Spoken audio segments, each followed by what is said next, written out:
reply the first time, email them again. If they don't reply the second time, call them up, follow them, give them your student application number, tell them you've been emailing. You need to know where you went wrong. Hey my loves, and you're welcome or welcome back to my channel. I am Priscilla and I go by Celeste on this channel. On this channel we discuss everything education and lifestyle related. So if that's the content you're interested in, make sure that you subscribe and turn your post notifications on so that you don't miss anything that I do post. In today's video we're going to be talking about some options available to you if you have been rejected from your dental school application, either pre or post interview. I know when you put in your application for dental school, we obviously all want to get in on our first try, and it doesn't feel great to be rejected on your first go. It's completely okay for this to happen, and the fact that you didn't get in does not mean that you can't be a dentist in the future or that you can't study dentistry in the future. And so I'm going to talk through a couple of options that you have available to you and how to navigate through your dental application if you do choose to reapply for the next cycle. So stay with me. If you've applied to dental school, then I guess you already know this, but just to reiterate, dentistry is very competitive. In the UK there are only 16 dental schools available compared to 36 medical schools, and so that makes the applicant to spaces available ratio about 15:1 when it comes to dentistry. So 15 people are applying for one space that we've got in dental school in the UK. And so it's very competitive to get in, it's very hard to get in, and that's why I don't want you to be disheartened on your first go if you don't make it.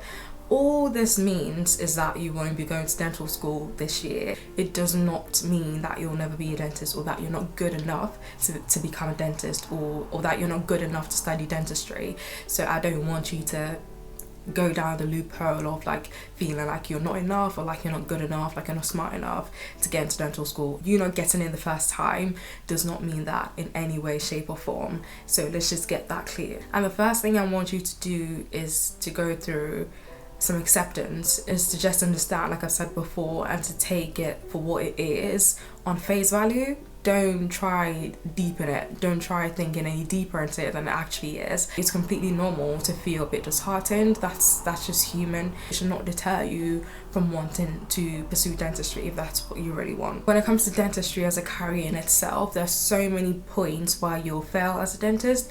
There's so many treatments that could go wrong in the career itself, and so this is like a taster of what you're very much going to experience when you do start practicing, or even when you do get into dental school. Not everything will go well, and I know this hits different for you if you're not used to failing, if you've literally got into everything that you've ever wanted to get in, if you've got straight grades and everything. You're just not used to not getting your way when you apply for things, and this might hit a bit more differently, but it's okay. That's what I need you to understand. And also when it comes to reapplying, if that's what you want to do in the future, admissions tutors tend to like people who apply to dentistry because it shows perseverance, it shows maturity, it shows that you've taken a break, you've reflected on why you didn't get in the first time, and you're taking another plunge. It's a good look. It's a good look if you use it to your advantage. At this point, I hope you feel a bit better about yourself and you're not beating yourself down too much just because you didn't get in the first time. So now we're going to talk about the options available to you if you're in this position at the moment.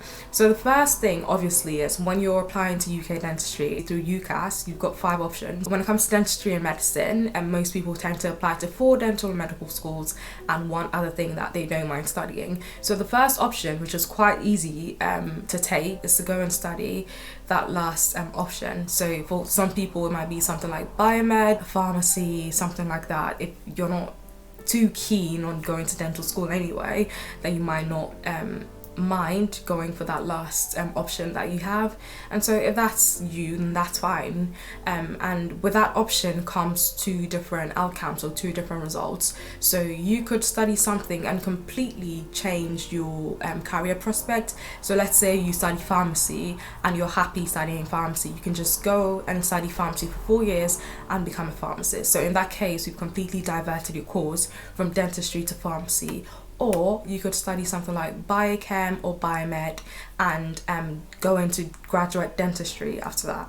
So I know most people on my course who've done that. There's so many people in dental and medical schools who have other degrees before coming in. So that's a path that is very much available to you. You need to be aware of the pros and cons that come with that. Say you're studying biochem or biomed for 3 years and you apply in the future for graduate dentistry. I know some universities have a 4-year course for graduates instead of like the five-year undergraduate scheme that most people tend to do. In that sense, you're looking at least 7 years of studying before you become a dentist. So if you don't mind studying for that long, if you don't mind being in university for that long, then that might be something you could consider. And also you need to think about the financial aspect. So yeah, just weigh the pros and cons that come with that option as well and determine if that's a route that you're interested in taking. Another option you've got is to take a gap year and reflect on why your application didn't go so well. So I took a gap year. I took a gap year before going to dental school.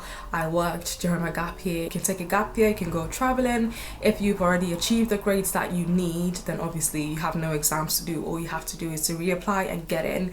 But if unfortunately at the end of your A-level you haven't achieved the A-star AA or 3 A's that you needed to get into dental school, you can retake that during your gap year and consider reapplying. So what I want you to do on your gap year is to actually sit down and reflect on why you didn't get in. If you were rejected post-interview, then it might be that your interview performance is the reason why you didn't get in.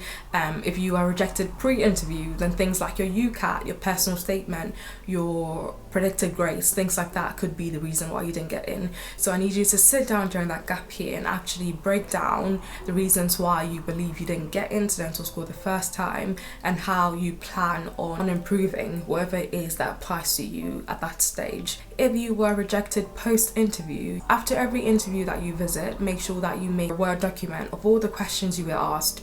Ask your friends what questions they were asked as well, and make a pile of all the questions you were asked, because there's only so many questions these dental schools can ask you. They always reuse questions, they always recycle questions. So make sure that you have a list of all the questions you and your friends were asked, because you're very likely to be asked them again if you choose to reapply. And take that time during your gap year to actually practice answering those questions with your friends, with your family, with yourself, filming yourself answering those questions, and actually make sure that you nail your answers when it comes to your interview, if that's where you fell short in your initial application. If you didn't do too well on the UCAT, get something application or a package that can help you to improve your UCAT grades. Go on the UCAT website, go through the past questions, just things that can help you improve that as well. I know there are a couple of course books they sell. If you think that might be appropriate for you, consider getting one of those and improve your UCAT score. If you missed the offer, then obviously resetting your exams is something that you must consider doing. Register with the school you already went to or with a new examination center, wherever might be convenient for you or applicable to you, and consider revising and trying to get those grades up. If all of these don't apply to you and you were just rejected because of interview, but at the end of your A-level career got all the grades that you needed, then obviously you're chilling. All you have to do is to reapply, get your personal statement right, go through it, see what new experiences you can get on your gap year, do some volunteering, do some work experience if you can, read some books that might be relevant to dentistry. Just do everything that you can during that 1 year to build a case for why you should be accepted. Go traveling, enjoy your life, learn a new language, just have fun during that year, whilst obviously making sure that you're available for any interviews that you might get, making sure that you don't miss any deadlines, making sure that you've registered for your UCAS, that you're doing everything that you need to do. And one more thing you can do after you've been rejected is to email the universities and ask them why they rejected you. Most universities are more than happy to send you an email containing the grades you got post-interview. So obviously we have different sections. We have sections like the communication section, the manual dexterity section. Let's say your communication section you got like 7/10, manual dexterity you got like 3/10. All these things are really helpful because it helps you to target where you need to improve, obviously not neglecting the other parts, but just paying more attention or spending more time on those weaknesses that need more attention or more time from you. It's really hard for you to improve on anything if you don't know why you went wrong. So email them. If they don't reply the first time, email them again. If they don't reply the second time, call them up, follow them, give them your student application number, tell them you've been emailing and you need to know where you went wrong, just so that you can reapply. Again, it shows your perseverance and it shows that you really want this and you really want to get it in the next time. You're doing everything within your power to triage where you went wrong and hopefully getting the next time. So when it comes to reapplying, there are a few things that you need to make note of. You need to make sure that even if you're on a gap year, like you're in the loop with what's going on in dentistry, especially in the UK, that you're still up to date with your dental knowledge, that you put all of your deadlines into a notebook. So things like when you need to sit your UCAT by, when you need to submit your application by, what interview dates you have to be available for, if it's in person, if it's online, just things like that. So make sure you don't miss your time or your chance to get into dental school by forgetting your interview date or not being available on the date of interview or missing the UCAT deadline, just things like that. Just make sure you have all of those deadlines in your diary and make sure that you have a good plan in place as to how you're going to improve the weaknesses that you had in your first go. You not getting in the first time is not indicative of your ability to be a good dentist in the future. There's so many people in dental school who didn't get in the first time. It's not great.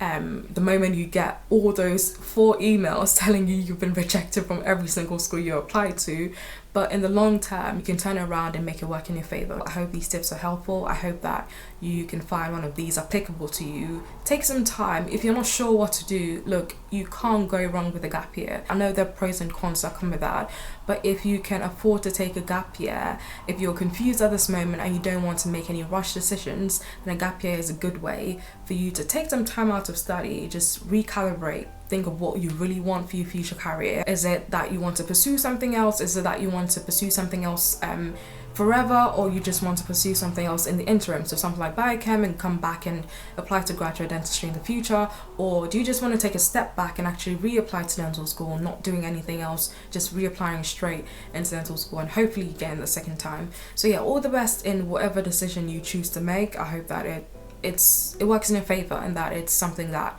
you want to do and not something that people around you think you should do, because at the end of the day, you matter. It's your application, it's your life, and you need to be able to look back in the future and be happy about whatever decision it is that you've made at this point. So all the best. I'll see you in the next one. If you have any questions, any comments, let me know.